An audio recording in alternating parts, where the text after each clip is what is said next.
show Identities Umhlobo, the show that talks about your social, economic and political issues. Recently we started the series Tuku, the Legacy. And in the studio today I'm joined by two amazing women from the arts industry. Hope Masike, welcome to the show. Thank you for having me. You're welcome. Dudu Manhenga. Thank you for having me. Yes. Right. Ladies, I will try not to be overexcited because I'm so excited that we managed to have you in the studio to honor Dr. Oliver Mtukudzi. And I know you two have worked with him locally, regionally, and internationally. So honor abadala in the music industry. Dudu. Wasebenza lo baba uMtukudzi for a long time. And I also celebrate you as an artist. Thank you. Tuku, the legacy. What does it mean to you? I think for me the greatest thing about thinking about Oliver Mtukudzi is how one is confident enough to share their space with others. Building legacies is about being selfless, because you are saying, I'm allowing you to stand on my shoulders and to see further than myself.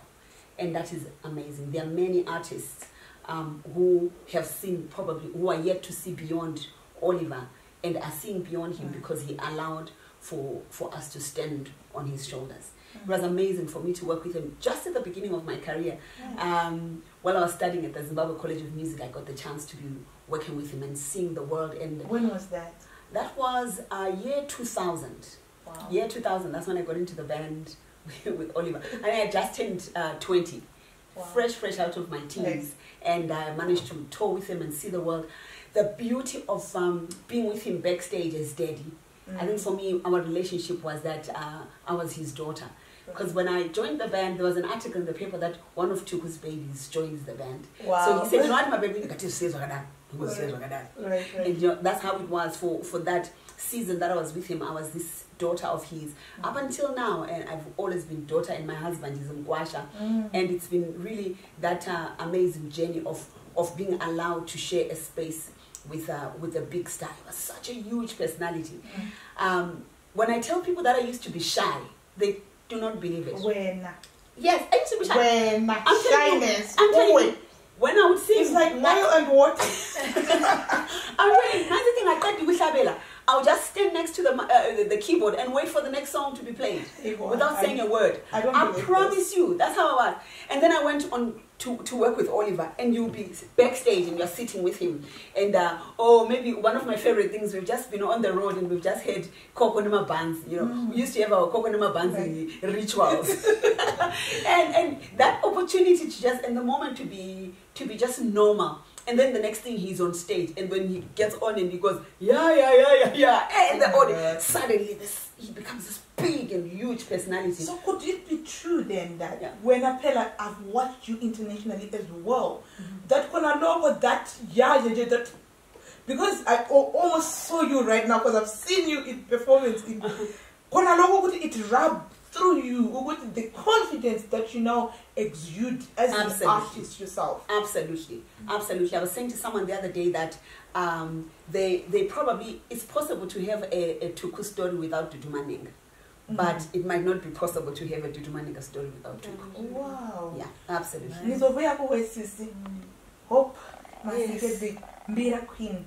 I always thought that before I even got into the arts industry, I've told you this, I always thought that we looked the same. We looked alike. I saw you on Chipao back then. But and also you've grown as an artist. You've rocked with Tuku, with Salif Keita. Please tell us your own story about Mtukudzi. And thank the Lord for all those opportunities.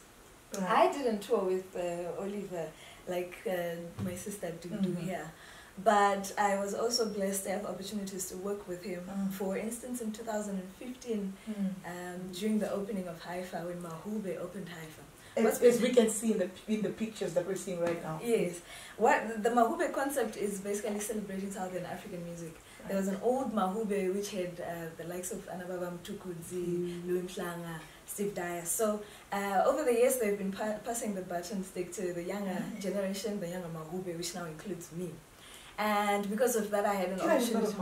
I'm kidding. We can talk about that later. So during that process of them guiding us into Mahube, I had an opportunity to share the stage with Oliver during Haifa 2015, the opening of Haifa. And I mean, it's one of the highlights of my career. I had an opportunity to, we call it rubbing shoulders with the greater. Yes, yeah. You're sitting with them backstage, an opportunity that very few people have. Yeah. So you're discussing light things and serious things about the industry. It was an amazing opportunity for me, and I've had a great relationship with Baba Oliver Mtukudzi. I wasn't one of his most closest of friends, but I was also one of his music daughters, as Dudu says. So even when he called me on stage when I was performing in Mahube, he says, "My daughter," and then he brought me on stage. How did that make you feel? Oh, come on. yeah.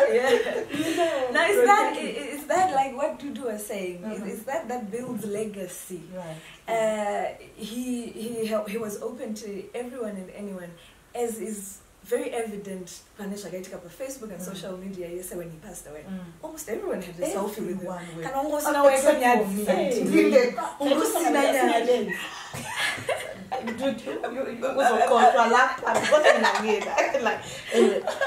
we come back from the break, now we want you to be watching more dedications from other musicians that have worked with Baba Mtukudzi, Dr. Mtukudzi. And when you've done watching, we're going to come back from the break and we go back to pursuing what Hope is talking about and collating with what Dudu is talking about to enjoy the legacy of Baba Mtukudzi. Watch the videos.